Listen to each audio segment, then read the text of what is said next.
ইয়তীম নবী বাবা দুনিয়াতে আসার আগেই চলে গেলেন। মা 6 বছর বয়সে চলে গেছেন। দাদার কাছে ছিলেন, দাদাও চলে গেলেন 8 বছর বয়সে।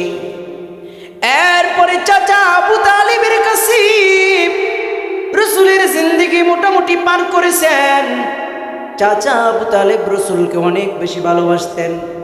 রসুলকে যেই পরিমাণ চাচা আবু তালেব ভালোবাসতেন, যে যত জায়গায় রসুল নির্যাতিত হয়েছে তত জায়গায় রসুলকে কাফেরদের বিরুদ্ধে সাপোর্ট দিয়েছে। আমার ভাইয়েরা, যেহেতু 11তম বছরে চাচা আবু তালিব চলে গেলেন, আম্মাজান খাদিজাতুল কুবরা রাদিয়াল্লাহু তাআলা আনহা চলে গেলেন। রসুলের মনটা বড় ব্যথিত। চলে গেলেন নানার দেশ তায়েফের ময়দানে দাওয়াত দেওয়ার জন্য। তায়েফের ময়দানে যাইয়া सूरज ने दिया अपने शुआओं का पैगाम, दुनिया है अजब चीज़ कभी सुबह कभी शाम, दुनिया है अजब चीज़ कभी सुबह कभी शाम, दुनिया में हो दुनिया का तलबगार नहीं हो, दुनिया में हो दुनिया का तलबगार नहीं हो, बाजार से गुजर हो खरीदार नहीं हो, बाजार से गुजर हो खरीदार नहीं हो। अल्हम्दुलिल्लाह, समस्त प्रशंसा एकमात्र रब्बे करीमेर, যে আল্লাহ পাক রব্বুল আলামিন আমাদেরকে দয়া করে মহব্বত করে ভালোবেসে এই মহতি মজলিস তাফসীরুল কুরআন মাহফিল তথা জান্নাতি বাগানের মধ্যে আল্লাহ তাআলা আমাদের সবাইকে এখানে উপস্থিত করেছেন। এই জন্য সকলেই অন্তরের অন্তঃস্থল থেকে ঈমানের আওয়াজে, মুসলমানের আওয়াজে, বলিষ্ঠ কণ্ঠে সকলেই অন্তরের অন্তঃস্থল থেকে শুকরিয়া জ্ঞাপন করি আলহামদুলিল্লাহ। নিশিন্দারা খন্দকার পাড়া জামে মসজিদের উদ্যোগে ৩য় অধিবেশনে আয়োজিত আজকের এই তাফসীরুল কুরআন মাহফিলের সম্মানিত সভাপতি, প্রধান অতিথি, সভাপতি জনাব মোহাম্মদ ইবাদত আলী সরকার উপস্থিত আছেন নাকি? খন্দকার ইবাদত আলী খন্দকার উপস্থিত আছেন আপনি? মাশাআল্লাহ। আল্লাহ তাআলা আমার এই আব্বাজানের হায়াতের মধ্যে বরকত দান করুন, সকলে বলি আমিন। প্রধান অতিথি জনাব সরকার মুকুল সাহেব, সভাপতি জেলা স্বেচ্ছাসেবক দল বগুড়া, উনিও আছেন নাকি এখানে? আচ্ছা, উপস্থিত আমার এখানে আছেন আরও অতিথিবৃন্দ স্টেজের মধ্যে, সবাইকে জানাই আন্তরিক মোবারকবাদ। এবং আমার সামনে উপবিষ্ট আছেন সকল স্তরের মুরব্বী বাবাজি থেকে নিয়ে যুবক ভাইয়েরা এবং কচিকাচা মাসুম বাচ্চারা, পর্দার অন্তরালের সম্মানিতা মা ও বোনেরা, সকলের প্রতি রইল আন্তরিক মোবারকবাদ যে আল্লাহ পাক রব্বুল আলামিন আজকে একটি সুন্দর আয়োজন করার ব্যবস্থা করেছেন। এই জন্য সকল শুকরিয়ার মালিককে, সকল প্রশংসার মালিককে, আমাদের আপনাদের সকলের হায়াতের মালিককে, যিনি আমাদেরকে রিজিক দেন, তিনি কে? একটু আওয়াজ করে আল্লাহ তাআলার নামটা মোহাব্বতের সাথে বলি, কে? যারা এখনো আমরা আজকের এই বরকত মজলিসের মধ্যে আসতে পারি নাই, এখনও আমরা হয়তো মেলায় আছি অথবা কেউ ঘরে বসে আছি, কেউ চিন্তা করতেছি যাব কি যাব না, এরকম মন মানসিকতায় যারা আছি, সবাইকে আমি একটাই অনুরোধ করব, আপনার জীবনে এই সময়টা আর নাও আসতে পারে। এই যে কিছুক্ষণ আগে আমার আগে যিনি আলোচনা করেছেন, সূরাতুল আসর থেকে তাফসীর করেছেন আপনাদের সম্মানিত খতিব সাহেব। অত্যন্ত গুরুত্বপূর্ণ কথা তিনি বলেছেন, নসিহত করেছেন। সূরাতুল আসরের যে তাফসীর, আসলে এটা যদি কেউ অনুধাবন করতে পারত, তার হায়াতের জন্য, তার জীবনের জন্য কি পরিমাণ বরকত।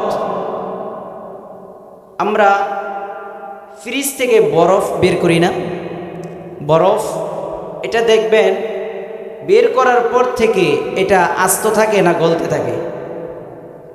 বাহলুল রহমাতুল্লাহি আলাইহি বাদশাহ হারুনের দরবারে গিয়া তার গেটের পাশে দাঁড়ায়া সে হরেক মালের মতন বলতেছি, আমি এমন এক জিনিস বিক্রি করতেছি যেটা কিনলেও থাকবে না, না কিনলেও থাকবে না। এটা আবার কেমন কথা? বাদশাহ হারুনুর রশিদ চিন্তায় পড়ে গেল, কিনলেও থাকবে না, না কিনলেও থাকবে না। ডাইকে নিয়ে আসছে বাহলুল রহমতুল্লাহি আলাইহি। আমরা সবাই জানি তাকে বাহলুল পাগল বলা হয়। সে ছিল একমাত্র একজনের পাগল। চিল্লায় বলেন তিনি কে? আল্লাহ তাআলার পাগল ছিল। তো সে মাথার মধ্যে বরফ নিয়ে এসে বাদশার দরবারে উপস্থিত, বলতেছে তুমি কি বিক্রি করো? তোমার জিনিস আমি খরিদ করব।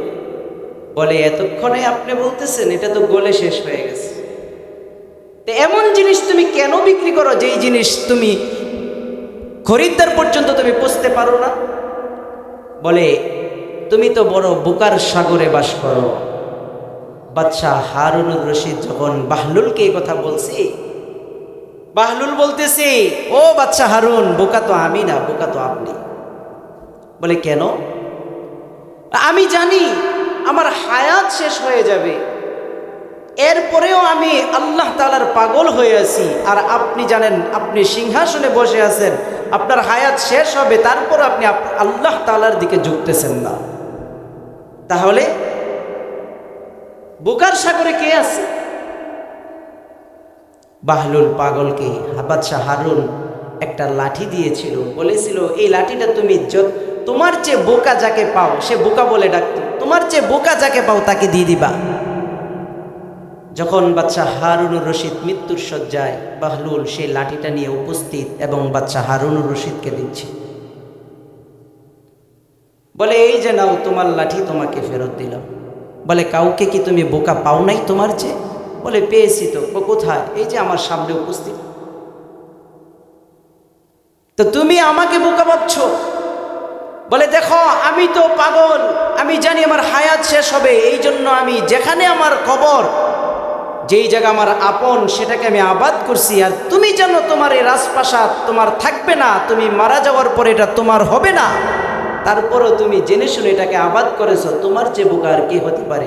এই জন্য আমি তোমার লাঠি দিয়ে দিলাম। বলা উদ্দেশ্য ভাইয়েরা আমার, হায়াত বড় বরকতের জিনিস, এটা থাকবে না। আমি যদি মেলায় থাকি তাহলেও আমার হায়াত শেষ হবে, আমি যদি এই জান্নাতি বাগানে বসি তাহলেও আমার হায়াত কি হবে ভাই? শেষ হয়ে যাবে। আল্লাহ তাআলার ঘোষণা হাদিসে কুদসির মধ্যে এসেছে, যারা এই ধরনের মজলিসের মধ্যে বসে, মাহফিলের মধ্যে বসে, ওয়াযাকারাহুমুল্লাহু ফীমান ইনদা, আল্লাহ তাআলার কাছে খাস কিছু রহমতের ফেরেশতা থাকে, তাদের সামনে আল্লাহ তাআলা তাদের ব্যাপারে আলোচনা করেন, তাদের সাথে মুযাকারা করেন যে হে আমার ফেরেশতারা, তোমরা কোথায় থেকে আসছো? আমরা দেখতেছি এখানে আমরা অল্প কিছু মানুষ না, এখানে আল্লাহ তাআলার রহমতের ফেরেশতারা এমনভাবে বেষ্টন করে আছেন, এটা হাদিসে কুদসির কথা, যে তারা এমনভাবে বেষ্টন করে বসেছেন একজনের কাঁধের উপর আরেকজন কাঁধের উপর, এভাবে বসতে বসতে তারা আরশে আজিম পর্যন্ত পৌঁছে গেছে। বলেন সুবহানাল্লাহ। আল্লাহ তাআলা বলেন তোমরা কোথায় থেকে আসছো? ফেরেশতারা বলে আমরা এমন এক মজমা থেকে আসছি যেখানে আপনার নাম নেওয়া হচ্ছে, আপনার কথা আলোচনা হচ্ছে। বলে তারা কি আমাকে দেখছি? না দেখে নাই। তারা আর কি করে? আমার জান্নাত নিয়ে আলোচনা করছে। আমার জান্নাত দেখছি? না দেখে নাই।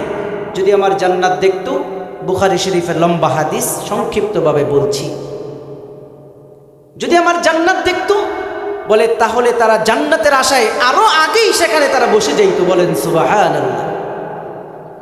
তারা কি করে? আর জাহান্নাম নিয়ে আলোচনা করছে। তারা কি আমার জাহান্নাম দেখছে? না। তাহলে তারা কি চায়? জাহান্নাম থেকে তারা মুক্তি চায়। যদি তারা জাহান্নাম দেখতো তাহলে আরো বেশি করে তারা জাহান্নাম থেকে মুক্তি চাইতো। আল্লাহ তাআলা বলেন, শুনে রাখো ফেরেশতারা, আমি আল্লাহ ঘোষণা করলাম, আমি আল্লাহ তাদের হয়ে যাব। আমি আল্লাহ ঘোষণা করে দিলাম, তারা যে জান্নাতের আশায় সেখানে বসছে তাদেরকে আমি জান্নাত দিয়ে দিব। আমি আল্লাহ ঘোষণা করে দিলাম, তারা যে জাহান্নাম থেকে মুক্তি চায় আমি আল্লাহ তাদেরকে জাহান্নাম থেকে মুক্তি দিয়ে দিব। বলেন সুবহানাল্লাহ। তাহলে এখানে বসলে লস না লাভ? লাভ আছে? শুধু লাভ না, বরঞ্চ চূড়ান্ত সফলতা আমরা এখানেই পাব। মানুষ শিক্ষা অর্জন করে, ডিগ্রি অর্জন করে না? ডিগ্রি অর্জন করে কেউ ইঞ্জিনিয়ার হয়, কেউ বিসিএস ক্যাডার হয়। তার উদ্দেশ্য কি? সফলতা কি? তার সফলতা হলো সে একটা ভালো চাকরি করবে, সরকারি জব করবে, সে বিজনেস করবে। তার চূড়ান্ত সফলতা এই দুনিয়ার মধ্যে কেউ পাবে না। যে যাই করি না কেন, আমি রিক্সা চালাই, আমার একটা উদ্দেশ্য আছে, আমার সন্তানটাকে আমি মানুষ করব। যদি সন্তানটা মানুষ হয় তাহলে আমার রিক্সা চালানোটা সফল হবে, ঠিক কিনা? আমি চাকরি করছি, আমার চাকরিরও একটা উদ্দেশ্য আছে, কি হওয়া? সফল হওয়া। প্রত্যেকেই সফলতার পিছনে দৌড়াইতেছে। বলে চিল্লায় বলেন, ঠিক কিনা? সফলতার চূড়ান্ত মানদণ্ড কি আমরা জানি? কোনটার চূড়ান্ত সফলতা? সফলতার চূড়ান্ত মানদণ্ড আমরা জানি যে কোন পর্যায়ে গেলে আমরা চূড়ান্ত সফল হব? জানি না, কিন্তু আমরা সফলতার পিছনে দৌড়াইতেছি। চূড়ান্ত সফলতার মানদণ্ড বলবো? আওয়াজ করে বলেন না, বলবো? চূড়ান্ত সফলতার মানদণ্ড আমি বলবো না, আল্লাহ রব্বুল আলামিন বলে দিয়েছেন। সুবহানাল্লাহ। আল্লাহ তাআলা বলেন, فمن زحزح عن النار وأدخل الجنة فقد فاز وما الحياة الدنيا إلا متاع الغرور। আমার আল্লাহ পাক রব্বুল আলামিন জানায়া দেন, فمن زحزح عن النار, যাকে আমি জাহান্নাম থেকে মুক্তি দিয়া জান্নাতের মধ্যে প্রবেশ করায়া দিলাম। আল্লাহ পাক রব্বুল আলামিন বলেন, যত সফলতা আছে জান্নাতে প্রবেশ করাই হলো সবচাইতে চূড়ান্ত সফলতা।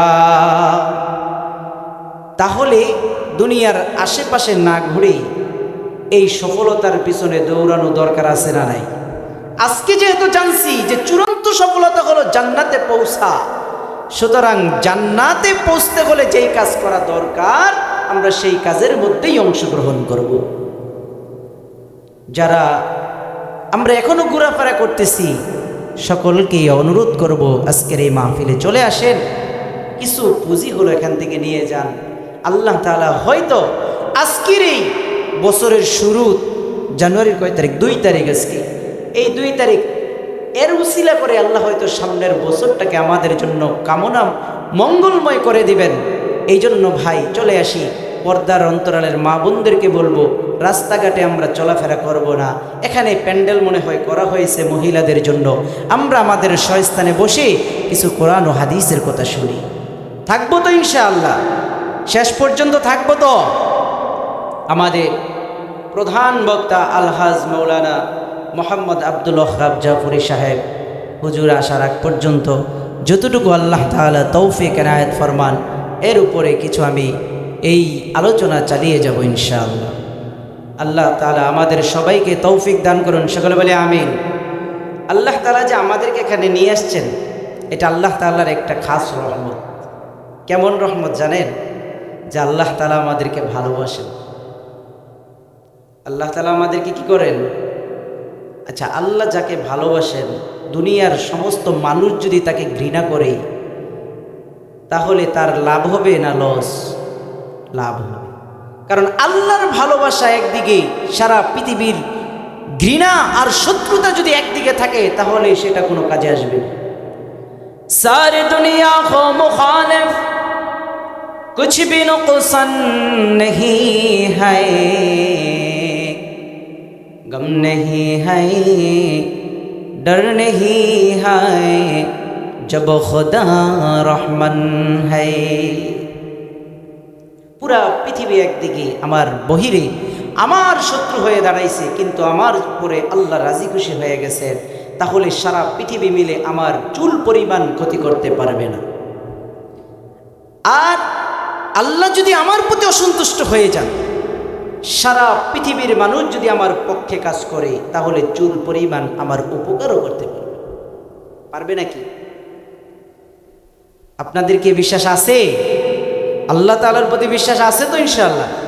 আল্লাহ তাআলা আমাদেরকে ভালোবাসেন, এর উদ্দেশ্য হলো, এই কথা বলার আলামত হলো যে আল্লাহ তাআলা আমাদেরকে নেক কাজ করার জন্য এই মাহফিলের মধ্যে নিয়ে আসছে। এ ভাই, একটা প্রশ্ন করি, আপনি যেই জিনিসটা পছন্দ করেন, এটা কি আপনি আপনার শত্রুকে বলবেন নাকি? না আপনি যাকে ভালোবাসেন তাকে বলবেন? আপনি যাকে ভালোবাসেন তাকেই আপনি কি করবেন? ওই পছন্দের জিনিসের কথা বলবেন, কিন্তু আপনার শত্রুকে আপনি সেটা করবেন না। আল্লাহ তাআলা আমাদেরকে ভালোবাসেন বিদায় আল্লাহর ভালোবাসার কাজ আল্লাহ তাআলা আমাদেরকে নেক কাজ করার তৌফিক দিয়েছেন। এই জন্য বোঝা যায় আল্লাহ আমাদেরকে ভালোবাসেন। তো আল্লাহকে ভালোবাসার দরকার আছে না নাই? বলেন তো, আল্লাহকে ভালোবাসতে চাই আমরা? তাহলে আল্লাহকে ভালোবাসতে হলে কি করতে হবে? আল্লাহ পাক রব্বুল আলামিন বলেন, কুল ইন কুনতুম তুহিব্বুনাল্লাহ, ও নবী আপনি বলে দেন দুনিয়ার মানুষেরা, তোমরা যদি আল্লাহ তাআলাকে ভালোবাসতে চাও, আমরা কি আল্লাহ তাআলাকে ভালোবাসতে চাই কিনা? একটু আওয়াজ করে বলি, আমরা কি আল্লাহকে ভালোবাসতে চাই কি চাই না? যদি চাই তাহলে আল্লাহকে একটু আল্লাহ বলে ডাক দেই, আল্লাহ। আর জোরে বলি আল্লাহ। আল্লাহকে আমরা ভালোবাসতে চাই, আর ভালোবাসার জিনিসকে ডাক দিতে কোনো অসুবিধা নাই। সন্তান মাকে ভালোবাসে, এই জন্য সন্তান মাকে মা বলে ডাক দেয়। সন্তান মাকে দিনে কতবার ডাকে, মায়ের কলিজাটা বড় ঠান্ডা হয়ে যায়। সন্তান বাবাকে ভালোবাসে, বাবার কলিজা ঠান্ডা হয়ে যায়। কিন্তু আমি আপনি আল্লাহকে ভালোবাসতে চাই।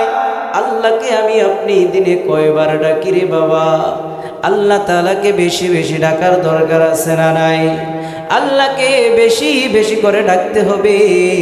যদি আমি আপনি আল্লাহকে ভালোবাসতে চাই, আল্লাহকে ডাকার জন্য আল্লাহ বলে দিয়েছেন, ইয়া আইয়ুহাল্লাযীনা আমানু যকুরুল্লাহ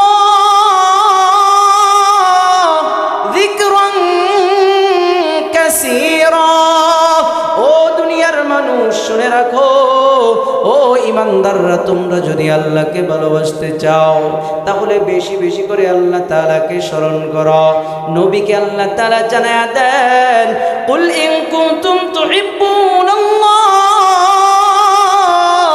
ও নবী আপনি মানুষদেরকে জানায়া দেন, যদি তোমরা আল্লাহ তাআলাকে ভালোবাসতে চাও তাহলে একটা কাজ করো। আল্লাহকে ভালোবাসতে হইলে কয়টা কাজ করব? আর একটু আওয়াজ করে বলেন না, আল্লাহকে ভালোবাসতে চাইলে কয়টা কাজ করা লাগবে? কয়টা? আওয়াজ দিয়া একটা। একটু আওয়াজ দিতে পারেন না? আওয়াজ না দিলে, কথা না বললে আমি মনে হয় যে আপনারা বুঝেন না আমার কথা। বুঝেন নাকি? বুঝেন? তাহলে একটু সাথে সাথে বলবেন, কারণ এখানে আমি বসছি আপনাদের কাছে মেহমান।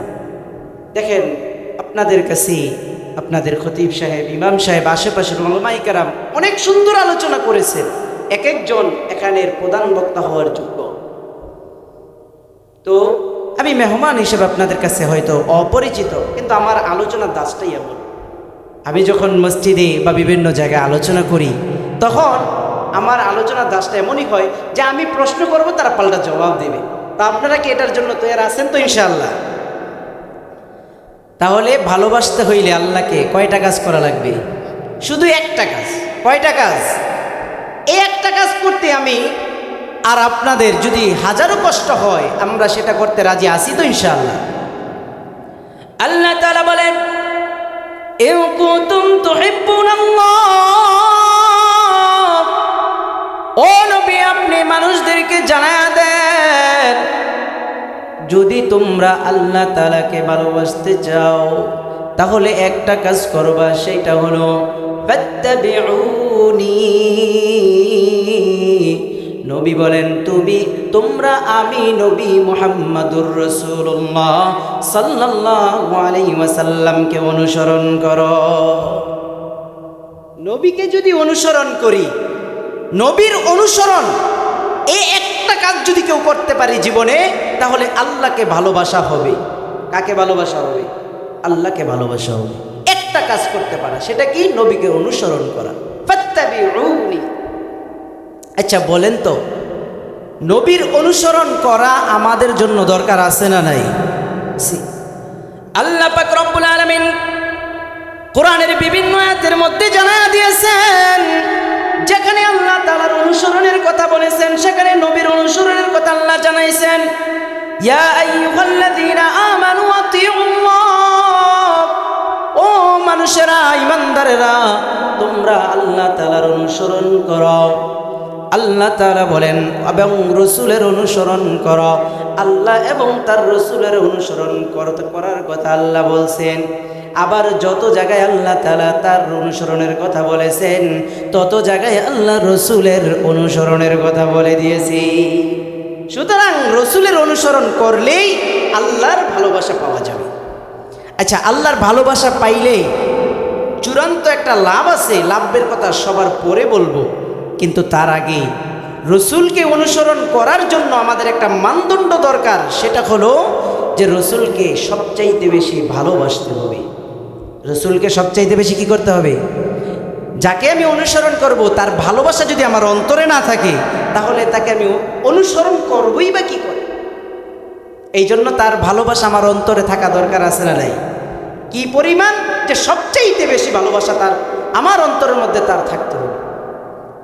সাহাবায়ে কেরাম রিদওয়ানুল্লাহি আলাইহিম আজমাইন আল্লাহর রাসূলের জবান থেকে শুনতে পেরেছি, পয়গম্বর রাসূল আকরাম সাল্লাল্লাহু আলাইহি ওয়াসাল্লাম বলেছেন, লা ইউমিনু আহাদুকুম হাত্তা আকুনা আহাব্বা ইলাইহি মিন ওয়ালিদিহি ওয়া ওয়ালাদিহি ওয়ান নাসি আজমাইন। পয়গম্বর জানায়া দেয়, কোনো মানুষ, পৃথিবীর কোনো মানুষ ততক্ষণ পর্যন্ত ঈমানদার হতে পারবে না। আমি আপনি ঈমানদার দাবি করি, আল্লাহ রাসূল বলেন সে পরিপূর্ণ ঈমানদার হতে পারবে না। কতক্ষণ পর্যন্ত? যতক্ষণ পর্যন্ত সে তার পৃথিবীর সমস্ত মানুষ, এমনকি নিজের বাবা মা, সন্তান সন্ততি, এমনকি নিজের জানের চাইতো আমি নবীকে ভালো না বাসবে। মানে সবার চাইতে ভালোবাসা রাসূলের বেশি যতক্ষণ না হবে, ততক্ষণ পর্যন্ত সে ঈমানদার দাবি করতে পারে, কিন্তু সে পরিপূর্ণ ঈমানদার হবে না। সে পরিপূর্ণ ঈমানদার হবে না। তাইলে নিজের জানের চাইতে বেশি ভালোবাসতে হবে। দুনিয়ার সমস্ত মানুষের চাইতে তো ভালোবাসবই। আল্লাহ তাআলা কোরআনের মধ্যে বলেন, যে আয়াতে কারিমা আমি খুতবাতে পাঠ করেছি, আল্লাহ তাআলা বলেন, কুল ইন কানা আবাউকুম, ও নবী আপনি বলে দিন, ইন কানা আবাউকুম, যদি তোমাদের বাপ পিতাদের ভালোবাসা, মানে আমাদের যাদের বাবা আছি, বাবার ভালোবাসা আমাদের অন্তরে আছে না নাই? আমাদের সকলের অন্তরে বাবার প্রতি ভালোবাসা আছে।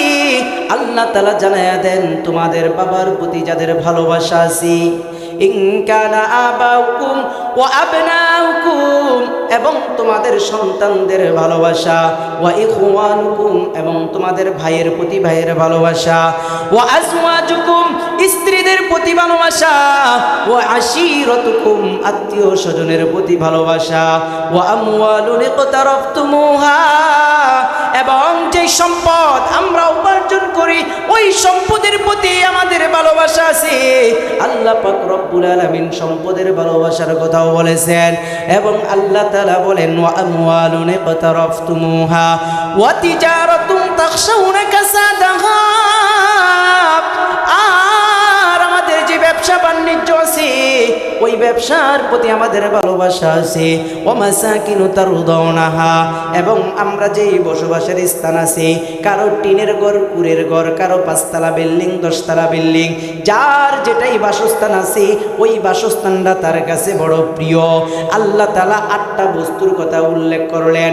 বাবার ভালোবাসা, সন্তানের ভালোবাসা, ভাইয়ের ভালোবাসা, স্ত্রীর ভালোবাসা, আত্মীয় স্বজনের ভালোবাসা, মালের ভালোবাসা, এবং আল্লাহ তাআলা বলেন ব্যবসা বাণিজ্যের ভালোবাসা।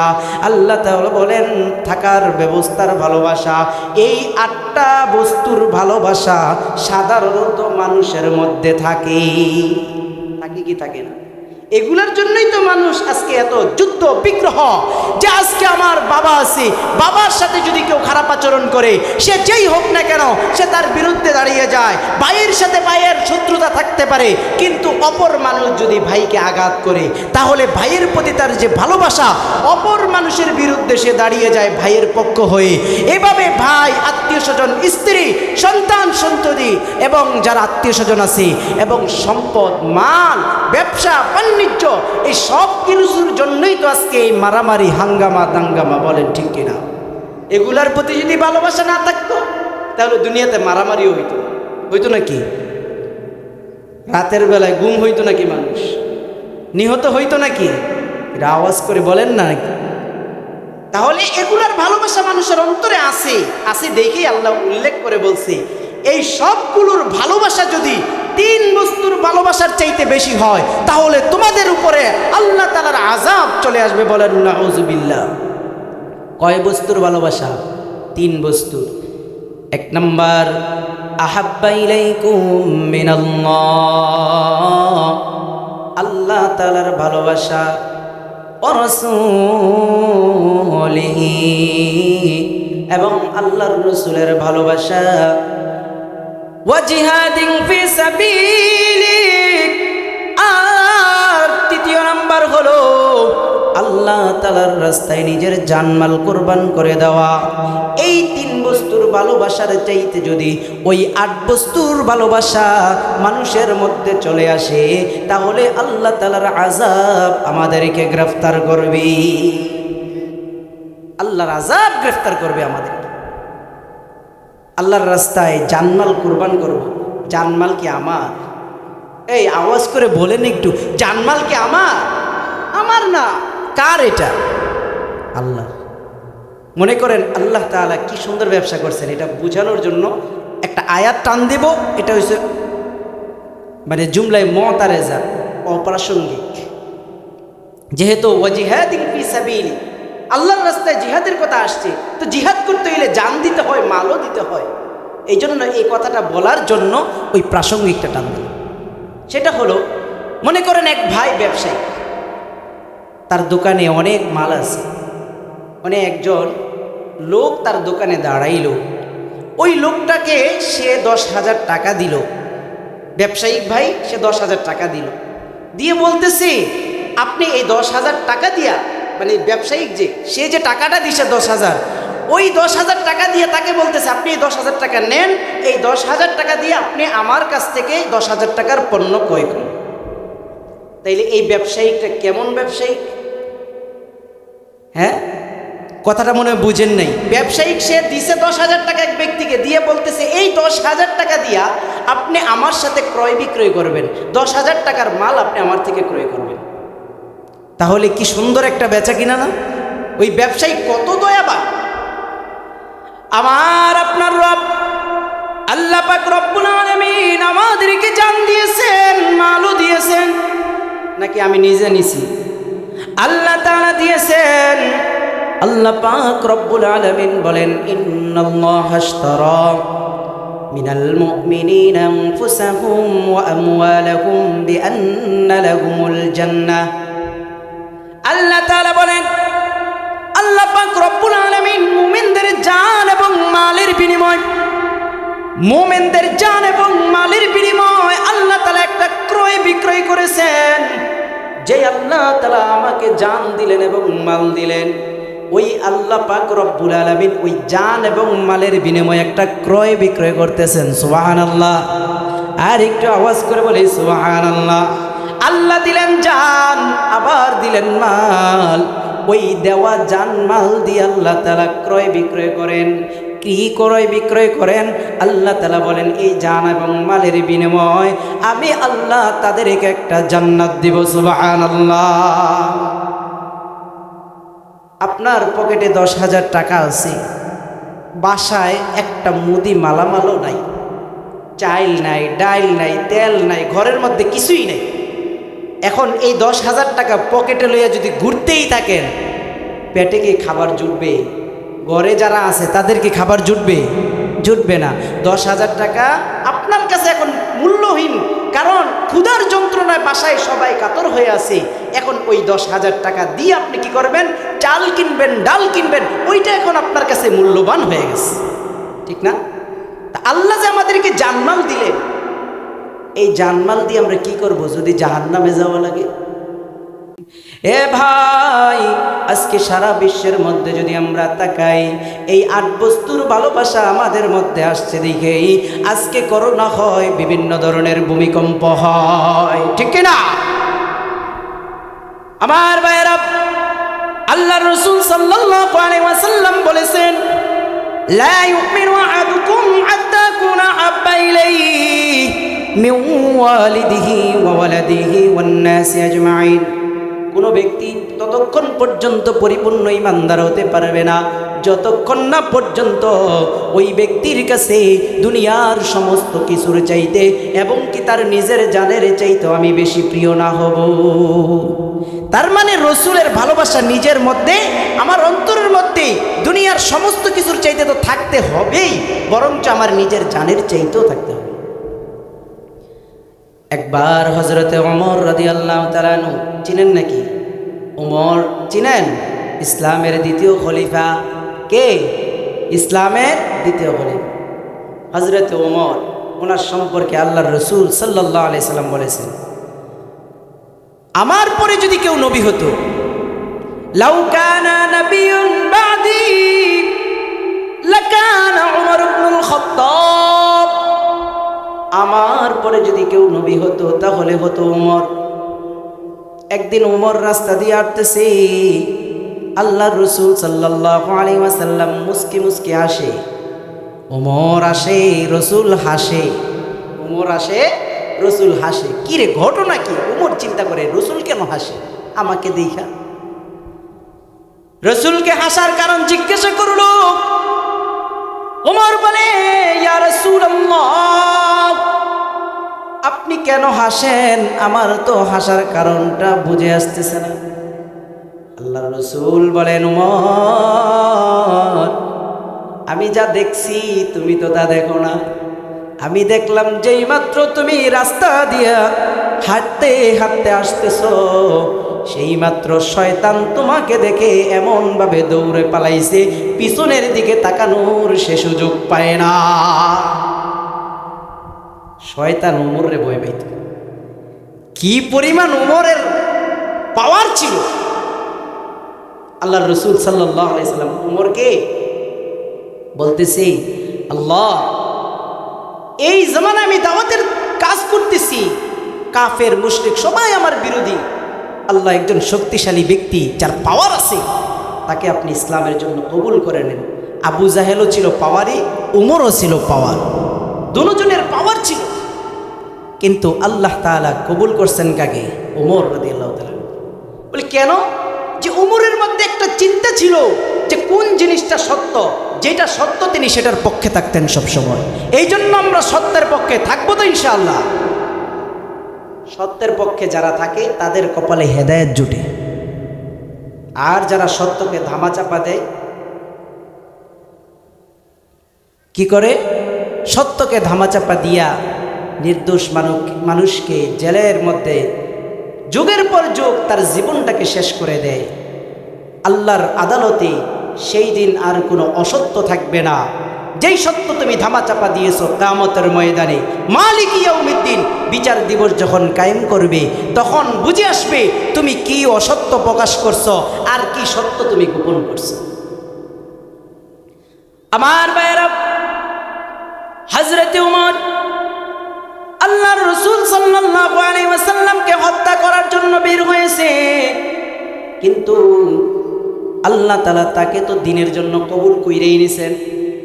ওমর রাস্তা দিয়ে হাঁটে, তরবারিটা খাপ মুক্ত। পথিমধ্যে একজন জিজ্ঞেস করে, ওমর তুমি কোথায় যাও? ওমর বলে, মুহাম্মদ নাকি বাপ দাদার ধর্ম ছাইরা অন্য ধর্মের মধ্যে মানুষকে আহ্বান করে, গুমরাহি করে, যাইতেছি তার মাথাটা নিয়ে আসবো।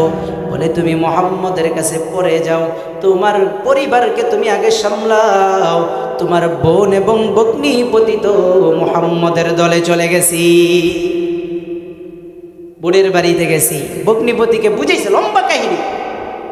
তাহারা কোরআনে কারীম তেলাওয়াত করতেছিল, তাহা মা আনজালনা আলাইকাল কুরআন লিতাশকা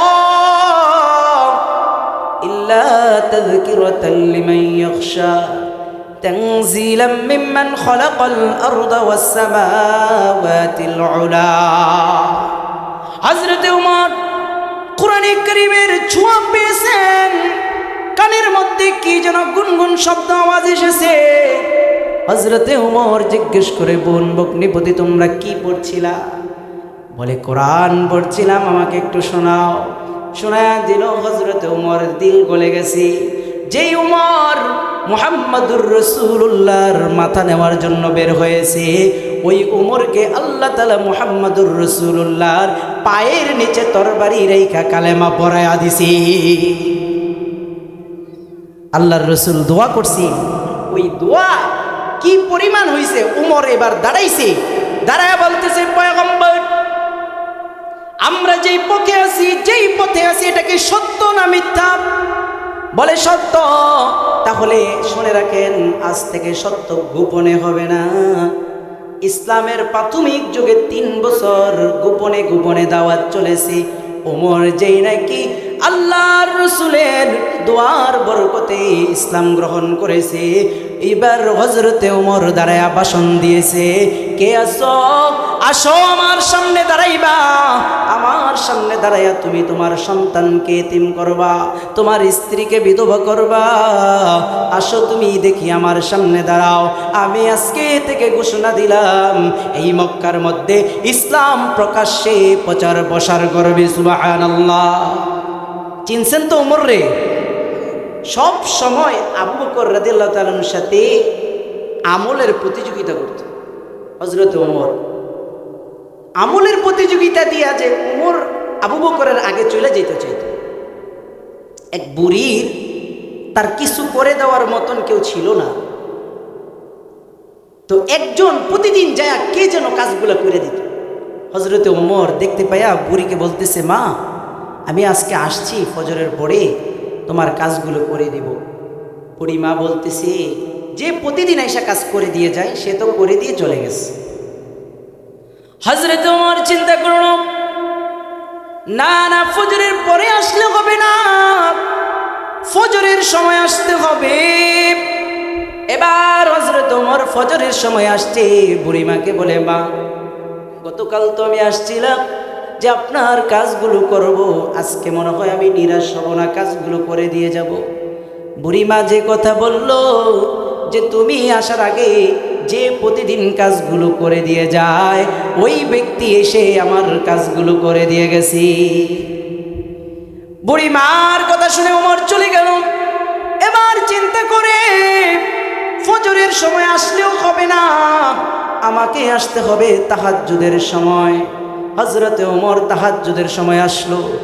আয়েশা বলতেছে, মা গো প্রতিদিন আসলাম, আগের দিনও আসলাম, করতে পারলাম না, আজকেও আসছি, আমি যাতে করতে পারি মনে হয় আমি আজকে নৈরাশ হব না, কারণ তাহাজ্জুদের সময় চলে আসছে।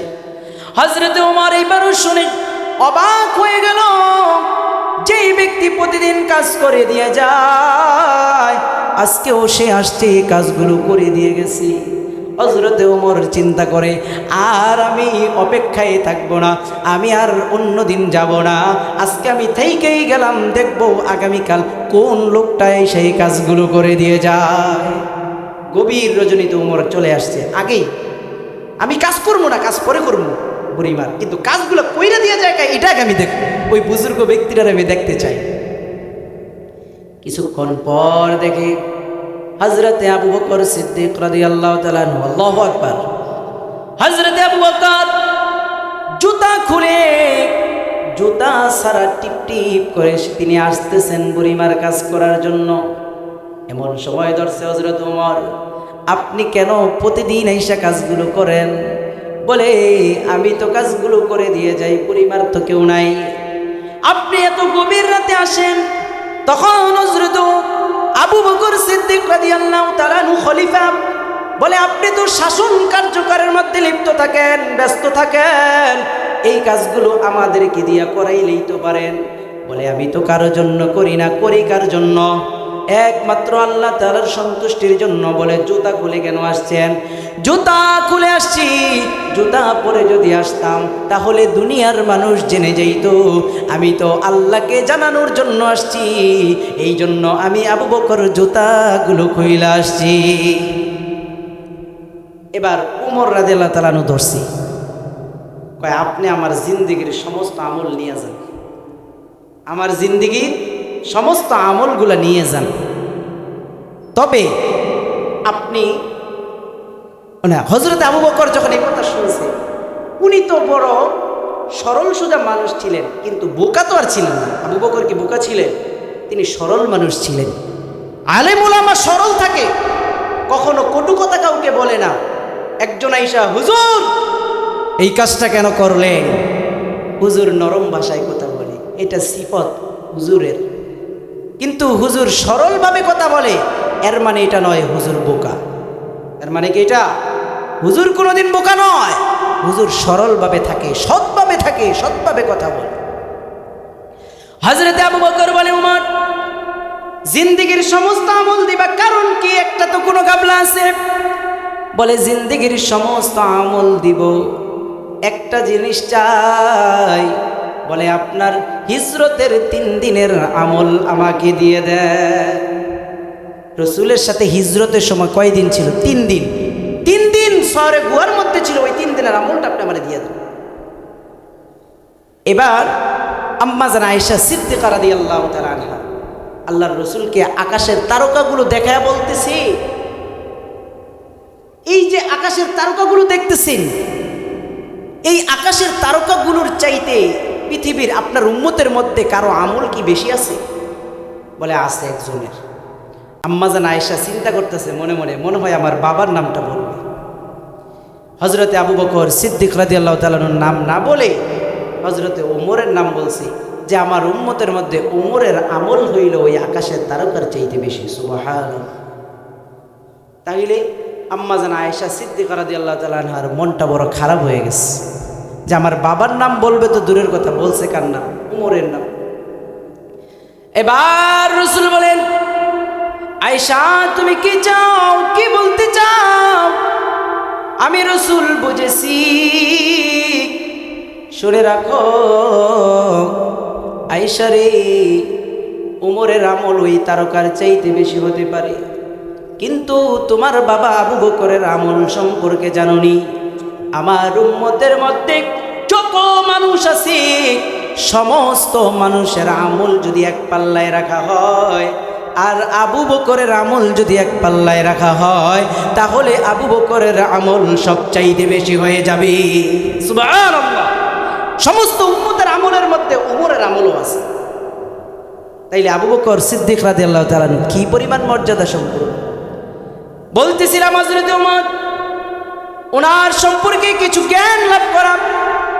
হযরত ওমর বলেন, ইয়া রাসূলুল্লাহ, ওগো আল্লাহর রাসূল, আমি আপনাকে আমার পিতা মাতা সন্তান সন্ততি আমার সম্পদ দুনিয়ার সমস্ত মানুষের চাইতে আমি ওমর আপনাকে বেশি ভালোবাসি, ইল্লা নাফসি, তবে আমার জানের চাইতে বেশি নয়।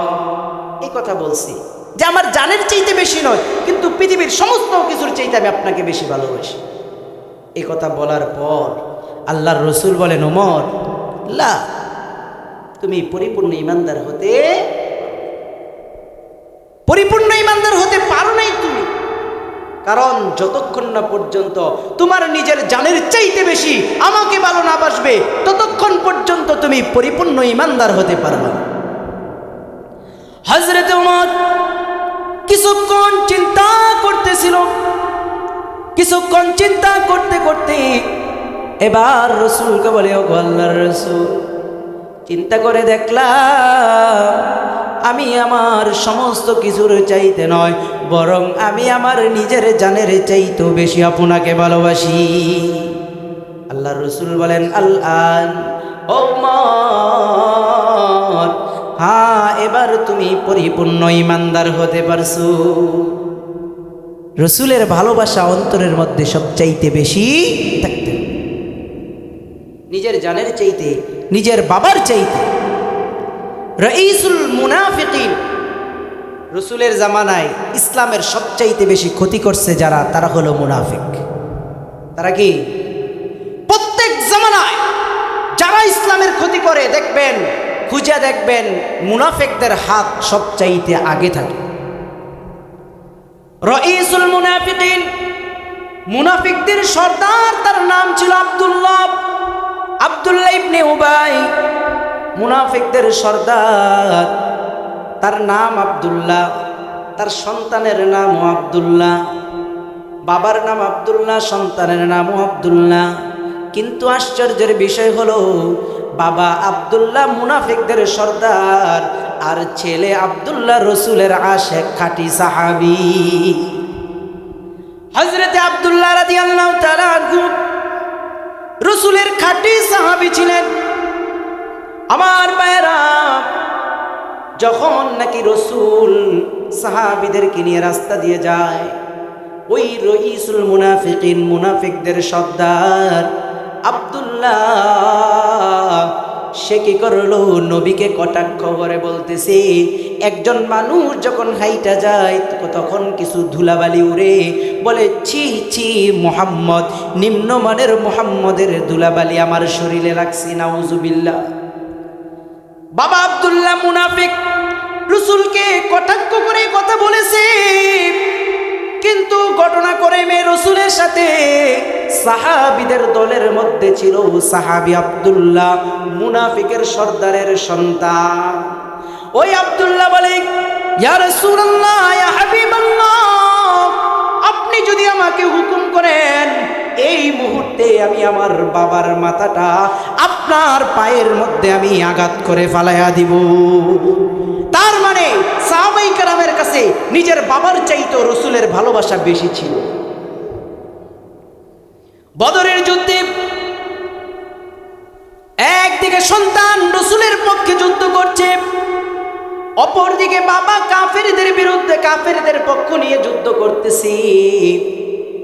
আল্লাহ তাআলা এই দৃশ্য দেখলেন। সন্তান বাবাকে যতবারই দেখে যুদ্ধের মাঠে, বাবাকে দেইখা সে এড়ায়া যায়, যাতে করে তার হাতে বাবা না মরে। কিন্তু বাবা বারবার তার সামনে চলে আসে, সন্তানের সামনে এসে সন্তানকে আঘাত করে। যখন নাকি সাহাবী চিন্তা করলো, আমি তো চেষ্টা করলাম বাবাকে মারবো না, কিন্তু বাবা তো বাতিলের পক্ষে, আমি তো ইসলামের পক্ষে, এই জন্য আমি ইসলামের পক্ষে থেকে আমি আল্লাহর রসুলকে বেশি ভালোবাসি, আমি আল্লাহর জন্য সব কিছু কোরবান দিতে পারি। যেহেতু বাবা কাফেরদের পক্ষে, এই জন্য বাবার মাথাটা ফালানোর জন্য দ্বিধাবোধ করে নাই। আল্লাহ তাআলা আয়াত নাজিল করে দিয়েছেন। হযরত আবু বকর সিদ্দিক রাদিয়াল্লাহু তাআলা আনহু কি পরিমাণ রসুলের জন্য নিজের জানকে কুরবান করেছেন। আমার ভাইয়েরা, কুরাইশের লোকেরা মক্কায় থাকা অবস্থায় রসুলকে কম নির্যাতন করে নাই, অনেক নির্যাতন করেছে। রসুল যতবারই দাওয়াত নিয়ে গেছে ততবারই রক্তাক্ত অবস্থায়, কোনো না কোনো লাঞ্ছিত অবস্থায় ফিরে আসছে। যতবারই দাওয়াত করেছেন ততবারই এভাবে লাঞ্ছিত হয়েছি। আমার ভাইয়েরা, এটা হলো রজব মাস। কি মাস এটা? রজব মাস। রজব মাসে রসুলের একটা ঘটনা আছে, অলৌকিক ঘটনা। জানেন আপনারা সেটা কি? রসুলের মেরাজ। কি? এই 27শে রজব দিবাগত রাত্রে, 26 তারিখ দিবাগত রাতে 27 রজনীতে আল্লাহ তাআলা তার রসুলকে মেরাজ ঘটাইছে। এটা এই মাসের একটা বিশেষ ঘটনা, যেহেতু এই মাসের সাথে সম্পর্ক। রাসূলুল্লাহ সাল্লাল্লাহু আলাইহি ওয়াসাল্লাম নবুয়তের 11তম বছরে যতবারই তিনি নবুয়তের দাওয়াত দিয়েছেন, বাইরে পেরেশানি হইয়া ঘরে আসছেন, আম্মাজান খাদিজাতুল কুবরা রাদিয়াল্লাহু তাআলা আনহা, রসুলের সহধর্মিনী, তিনি রসুলকে কি করছেন? সান্ত্বনা দিয়েছেন। আর বাহিরে যিনি তাকে সাপোর্ট করেছেন তিনি আর কেহ নয়, চাচা আবু তালিব। নবুয়তের 11তম বছরে গিয়া চাচা আবু তালিব এবং আম্মাজান খাদিজাতুল কুবরা রাদিয়াল্লাহু তাআলা আনহা দুজনই ইন্তেকাল করছেন। এবার চিন্তা করেন রসুলের অন্তরে ব্যথা কম না বেশি? ইয়েতিম নবী বাবা দুনিয়াতে আসার আগেই চলে গেলেন। মা 6 বছর বয়সে চলে গেছেন। দাদার কাছে ছিলেন, দাদাও চলে গেলেন 8 বছর বয়সে। এরপরে চাচা আবু তালিবের কাছে রসুলের জিন্দেগি মোটামুটি পার করেছেন। চাচা আবু তালেব রসুলকে অনেক বেশি ভালোবাসতেন। রসুলকে যেই পরিমাণ চাচা আবু তালেব ভালোবাসতেন, যে যত জায়গায় রসুল নির্যাতিত হয়েছে তত জায়গায় রসুলকে কাফেরদের বিরুদ্ধে সাপোর্ট দিয়েছে। আমার ভাইয়েরা, যেহেতু 11তম বছরে চাচা আবু তালিব চলে গেলেন, আম্মাজান খাদিজাতুল কুবরা রাদিয়াল্লাহু তাআলা আনহা চলে গেলেন। রসুলের মনটা বড় ব্যথিত। চলে গেলেন নানার দেশ তায়েফের ময়দানে দাওয়াত দেওয়ার জন্য। তায়েফের ময়দানে যাইয়া পয়গম্বর কালেমার দাওয়াত দেন, কোরআনের দাওয়াত দেন, কিন্তু কালেমার দাওয়াত তারা গ্রহণ না করিয়া পয়গম্বরের পিছনে কিছু বখাটে ছেলেদেরকে লাগাইয়া দিছি। পাথরের আঘাত করতে করতে রসুলের শরীর থেকে রক্তাক্ত করে ফেলেছে। কেমন ধরনের আঘাত করেছে? আম্মাজান আয়েশা সিদ্দিকা রাদিয়াল্লাহু তাআলা আনহা বর্ণনা করেন যে রসুলের শরীরটা আমি যখন মুছে দিতে গেছিলাম, দেখতে পাইলাম রসুলের শরীরের মধ্যে আঘাতগুলো থেতলে গেছে। তার মানে পাথরগুলো বড় ভারী ভারী ছিল। এই জন্য যে রসুলের উপরে আঘাত করা মাত্রই যেই জায়গায় পাথরটা লাগছে ওই জায়গাটা থেতলিয়ে গেছে। থেতলানি বুঝেন তো? যে আমরা মাটিতে আঘাত করলে মাটিটা দেখবেন ফাইটা কি হয়ে যায়, একটু ছড়ায় যায়। তো ওই জায়গাতে, যেই জায়গাতে পাথরের আঘাত লাগছে ওই জায়গাটা থেতলে গেছে। আবার পাথরগুলো ধারালো ছিল। বলে কিভাবে বুঝলেন? যেই জায়গার মধ্যে পাথরের আঘাত লাগছে ওই জায়গাটা রসুলের কাইটা গেছে। এতে বোঝা যায় রসুলের পরে যে পাথরে আঘাত করেছে এটা বড় ভারী ছিল এবং ধারালো ছিল।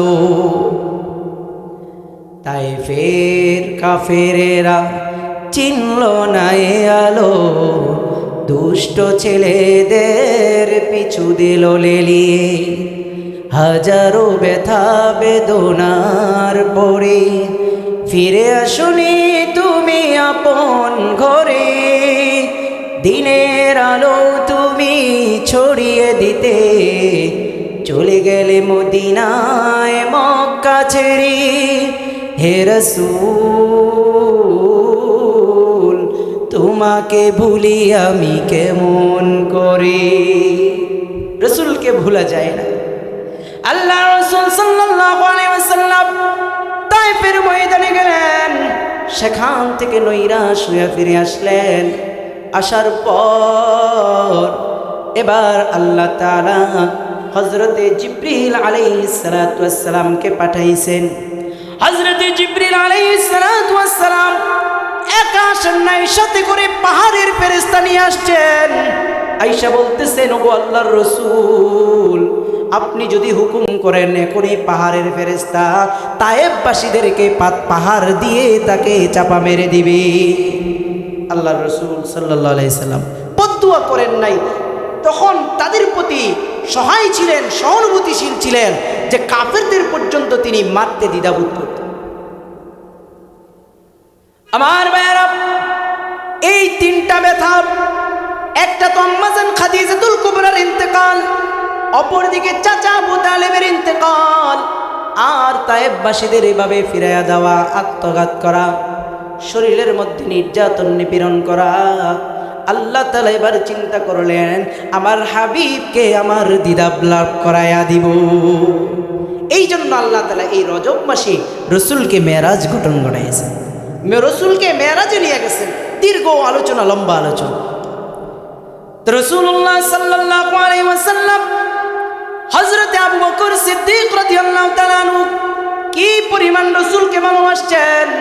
বলতেছিলাম, কুরাইশের লোকেরা রাসূলকে অনেক নির্যাতন করেছেন, নিপীড়ন করেছেন। হযরতে আবু বকর তিনিও কুরাইশদের অন্তর্ভুক্ত ছিলেন, কুরাইশ বংশেরই লোক ছিলেন। হযরতে আবু বকর সিদ্দিক রাদিয়াল্লাহু তাআলা আনহু রাসূলের সাথে নির্যাতিত হলেন। এক পর্যায়ে আবু বকর সিদ্দিক রাদিয়াল্লাহু তাআলা আনহু বেশ হয়ে গেলেন, অজ্ঞান হয়ে গেছেন। তাকে ঘরে নিয়ে সেবা করতেছে, চিকিৎসা চালাইতেছে। যেই পরিমাণ রক্ত তার শরীর থেকে ঝরেছে, তার ঘরের লোকেরা এবার তাকে পানীয় এবং খাবার খাওয়ানোর জন্য চেষ্টা করতেছে। জ্ঞান ফেরার পরে আবু বকর পানীয় খায় না, খাবারও খায় না। বলে, তুমি খাবার খাও, পানি খাও, তোমার শরীর থেকে অনেক পরিমাণে রক্ত ঝরেছে রে আবু বকর। মা বলে তাও খায় না, সন্তান বলে তাও খায় না। আবু বকর বলে, আমি খাবো না, আগে বলো আমার হাবিব কেমন আছে, আমার হাবিব কেমন আছে আগে সেইটা বলো, এরপরে আমি খাবার খাবো। বলে, ভালো আছে না, আমি বিশ্বাস করি না, আমি স্বচক্ষে দেখতে চাই। হযরতে আবু বকর যখন নাকি রসুলকে স্বচক্ষে দেখলেন ভালো আছে, তখন গিয়ে নিজের মুখের মধ্যে পানি দিয়েছি। নিজের জানের চাইতে ভালোবাসছেন কি বাসেন নেই? হযরতে আবু বকর সিদ্দিক রাদিয়াল্লাহু তাআলা আনহুকে রাসূল বলেছেন, ও আবু বকর, আমি তোমাকে নিয়ে হিজরত করতে যাব, মদিনায় যাব। একদিন দুই দিন আগে নয়, 6 মাস আগে জানাইছি। আবু বকর রাদিয়াল্লাহু তাআলা আনহু যখন নাকি শুনলেন রাসূল আমাকে নিয়ে মদিনায় যাবে, তখন থেকেই তিনি প্রস্তুত। 6 মাস পরে রাসূল একদিন গভীর রজনীতে হযরতে আবু বকরের দরজায় গিয়ে নক করেছে। আজকের রাত্রে আল্লাহ তাআলার পক্ষ থেকে হুকুম আসছে যে হিজরত করবে। হযরতে আবু বকর হিজরতের জন্য এবার তৈরি ছিলেন।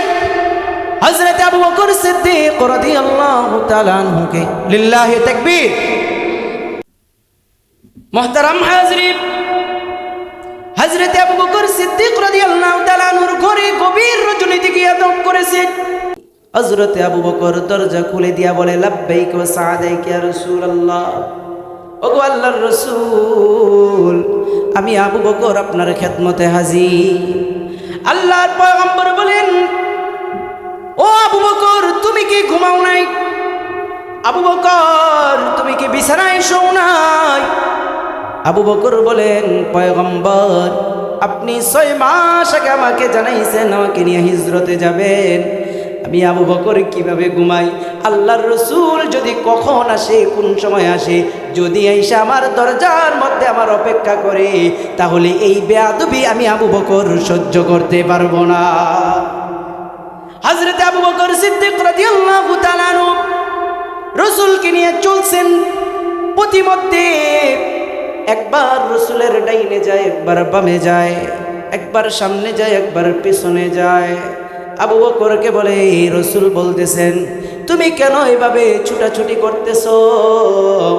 আবু বকর ডাক দিয়া কয়, ইয়া রাসূলুল্লাহ, চতুর চতুর দিকে কাফেররা তীর বল্লভ নিয়ে দাঁড়িয়ে আছে, না জানে কোন দিক থেকে তীর এসে আপনার শরীরের মধ্যে আঘাত করে, আর আমি আবু বকর সেটা সহ্য করতে পারবো না। এই জন্য তীরের প্রথম আঘাতটা যেন আমার উপরে আসে, আমি এই জন্য ছুটাছুটি করছি। সংক্ষিপ্ত আর 2 মিনিটের মধ্যে শেষ করে দেব। আমার ভাইয়েরা, হযরত আবু বকর সিদ্দিক রাদিয়াল্লাহু তাআলা আনহু রাসূলকে নিয়ে ক্লান্ত শরীর, এরপর রাসূলকে নিয়ে যাইতেছে। রাসূল ক্লান্ত হয়ে গেছে, বিশাল পাহাড়ের উপরে উঠবে, সৌরে গুহার মধ্যে অবস্থান করবে। আল্লাহ তাআলার নির্দেশ আসছে। হযরত আবু বকর বলেন, ইয়া রাসূলুল্লাহ, এত উঁচু পাহাড়ে আমি আপনাকে এভাবে উঠতে দেব না। আমি আবু বকরের কাঁধে উঠেন, আমি আপনাকে নিয়ে সেই পাহাড়ে চলে যাব। নিজে ক্লান্ত হয়ে গেছে, সেই দিকে প্রক্ষেপ নাই, কিন্তু রাসূল যেন কষ্ট না হয় সেটার প্রতি তিনি চিন্তা করছেন। এবার আবু বকর নিয়ে রাসূলকে নিয়ে সেই পাহাড়ের মধ্যে উঠছেন, গুহাতে ঢুকছেন। গুহাতে ঢুইকা সেই গুহাটাকে কি করছেন, পরিপাটি করছেন, থাকার ব্যবস্থা করছেন। গর্ত ছিল অনেকগুলা, ওই গর্তগুলোকে তিনি কি করলেন, গর্তের ফুটাগুলো পাগড়ির কাপড় দিয়ে চিরে চিরে এগুলাকে সবগুলোকে বন্ধ করে দিলেন। একটা দরজা ছিল, একটা গুহার গর্ত ছিল, সেটা আর বন্ধ করার মতো কোনো জায়গা ছিল না, কোনো কাপড় ছিল না। এই জন্য তিনি কি করলেন, নিজের পায়ের বৃদ্ধাঙ্গুলি দিয়ে সেটাকে বন্ধ করে দিলেন। আজাইবুল মাখলুকাত কিতাবের মধ্যে আসছে, একটা সাপ ওই গুহার মধ্যে অবস্থান করেছে। ওই সাপটা আবু বকর রাদিয়াল্লাহু তাআলা আনহুর পায়ের মধ্যে খালি কামড় দিচ্ছে। আবু বকরের মধ্যে পায়ের মধ্যে খালি কামড় দেয়, রক্ত এমনভাবে কামড় দিয়েছে যে হযরতে আবু বকর রাদিয়াল্লাহু তাআলার পুরা শরীর বিষাক্ত হয়ে গেছে। তারপরে হাউমাউ করে কান্না করে না, চিৎকার করে কান্না করে না, কারণ হাবিব তার রানের উপরে মাথা দিয়া ঘুমায়া গেছে। এখন যদি কান্না করে গো, তাহলে আবু বকর বলেন, আমি এই রাসূলের ঘুম ভাঙা সহ্য করতে পারবো না। এরপরে কি করলেন, হযরত আবু বকর সিদ্দিক রাদিয়াল্লাহু তাআলা আনহু তিনি তার বিষাক্ত শরীরের এক ফোঁটা চোখের পানি রাসূলের উপরে পড়ছে, ঘুম ভেঙে গেছে। আল্লাহর রাসূল উঠছেন, উঠা তখন কি করলেন, আল্লাহর রাসূল সাল্লাল্লাহু আলাইহি সাল্লাম বিষাক্ত জায়গার মধ্যে থুতু লাগাইয়া দিছে, সেটা ভালো হয়ে গেছে, আর সাপকে শাসন করে দিয়েছেন।